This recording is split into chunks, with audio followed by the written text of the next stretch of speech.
Welcome to official YouTube channel of Mountain View Prep School. Subscribe our channel and press the bell icon for more updates.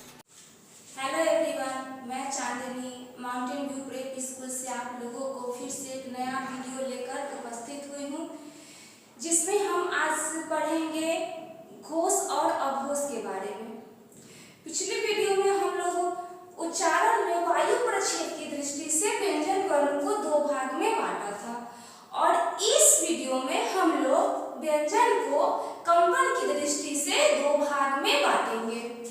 कंपन की दृष्टि से व्यंजन के दो भाग होते हैं, एक अघोष और दूसरा घोष, या उसे हम स्वघोष भी कहते हैं।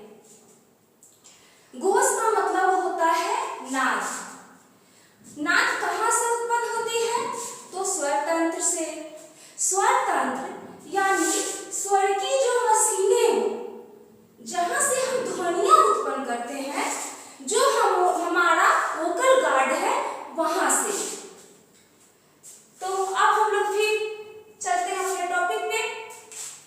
तो यहाँ देखिए, हम लोग अघोष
स दंत स।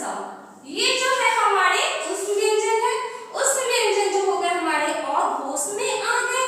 और यहाँ पे जो बाकी हमारे अंतस्थ व्यंजन का य, र, ल, व और इसका जो एक ह है वो हमारे घोष के अंतर्गत आ गए। यहाँ तक हम लोगों ने समझा। फिर इसके आगे हम लोग समझेंगे पंचमाक्षर के बारे में कि पंचमाक्षर कहते किसे हैं। तो किसी भी वर्ग के पांचवें अक्षर को पंचमाक्षर कहते हैं। जैसे किसी भी वर्ग का पांचवा अक्षर हो जाएगा हमारा अंग, य, अण, न और म। ये सभी जो हो गए हमारे पंचमाक्षर हो गए। इसकी संख्या 5 है। अब हम लोग आगे चलेंगे उच्चारण स्थान के बारे में। पहले जानेंगे कि उच्चारण स्थान कहते किसे हैं। तो मुंह के जिस भाग से वर्णों का उच्चारण होता है, मुंह के किसी भी भाग से जिस वर्ण का उच्चारण होगा उसे हम उच्चारण स्थान कहते हैं। यहाँ मैं आपको वर्ण और उच्चारण स्थान और वर्ग किस वर्ण के अंतर्गत इसे रखा गया है मैं इसको लिख दी हूँ। इसको भी आप लोग अपने कॉपी में उतार लीजिएगा। यहाँ पे देखिए अ, आ का वर्ग, ह तथा विसर्ग का उच्चारण कंठ से होता है। इसे कंठीय वर्ग के अंतर्गत रखा जाता है। फिर ई यानी कि छोटी और बड़ी ई, चवर्ग य तथा तालव्य श का उच्चारण स्थान तालु है। इसे हम तालव्य वर्ण की श्रेणी में रखते हैं। फिर री, तवर्ग र तथा मूर्धन्य श का उच्चारण स्थान मूर्धा है। इसे हम मूर्धन्य की श्रेणी में रखते हैं। फिर आगे तवर्ग ल और दंत स का उच्चारण स्थान दंत है। इसे हम दंत्य की श्रेणी में रखते हैं। फिर वो का उच्चारण दो मुंह यानी कि दांत से भी होता है और ओष्ठ से भी होता है। वो का उच्चारण दांत से भी होगा और ओष्ठ से भी होगा। तो इसे हम दंतोष्ठ की वर्ग की श्रेणी में रखते हैं। फिर ए तथा ऐ भी है कंठ और तालु से उच्चारण होता है। इसे कंठ और तालव्य वर्ग में रखते हैं। फिर ओ तथा अ जो है कंठ तथा ओष्ठ से होता है। इसे हम कंठोष्ठ्य कहते हैं। अब यहाँ पे आप लोग थोड़ा सा कंफ्यूज हो सकता है तो कंफ्यूज कीजिएगा। पिछले वीडियो में मैं आप लोगों को अल्पप्राण के बारे में बताई और महाप्राण के बारे में बताई थी। एक बार मैं फिर से अल्पप्राण और महाप्राण की पुनरावृत्ति करना चाहूंगी। अल्पप्राण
जो बाकी जो बच गए, पहला और दूसरा तो अघोष में आ गया, तो 3 ही हमारे वर्ग है ना, 5 ही वर्ग है ना, तो जो हमारे 2 इसमें आ गए और 3 हमारे सघोष में आ जाएंगे, यानी कि तीसरा, चौथा और पांचवा तथा य, र, ल, व, और इसमें देखिए इसमें ह नहीं है, ये हमारे उस व्यंजन है, तो उस व्यंजन के ह जो है हमारे सघोष में आ जाएगा। अब यहाँ देखिए हमारे वर्ण के पहले अक्षर जो है अ से स्टार्ट होता है, और जो हम जब संख्या लिखते हैं तो संख्या भी हमारी 1 से ही स्टार्ट होती है। इसको याद करने के लिए, इसको समझने के लिए हम आपको ये बता रहे हैं, हमारा वर्ण का पहला अक्षर भी अ से शुरू होता है और हमारी संख्या भी 1 से शुरू होती है, इसलिए अघोष को आप लोग 12 नंबर समझ लीजिएगा, याद कर दीजिएगा 12, और सघोष को 345 नंबर याद कीजिएगा। आप लोग अपने दोस्त का नंबर याद करते हैं तो ये भी इसे याद कर जाइएगा नंबर। अब जो आ गया अल्पप्राण, अल्पप्राण और महाप्राण। अब यहाँ देखिए, यहाँ जो है पहला, तीसरा और पांचवा, यहाँ भी अ से ही शुरू हो रहा है।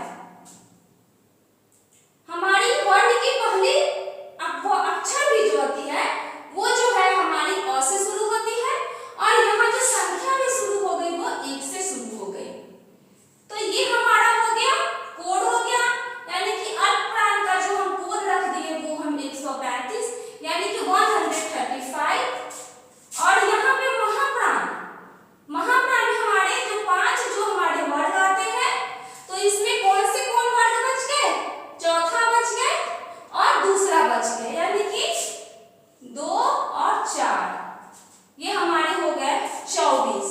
अघोष की कोड हो गई 12, सघोष की कोड हो गई 345, अल्पप्राण की कोड हो गई 135 और महाप्राण का कोड हो गया 24। अब इसमें जो हो गया अल्पप्राण में हो गया जो 4 हमारे अंतस्थ व्यंजन आ गए, य, र, ल, व,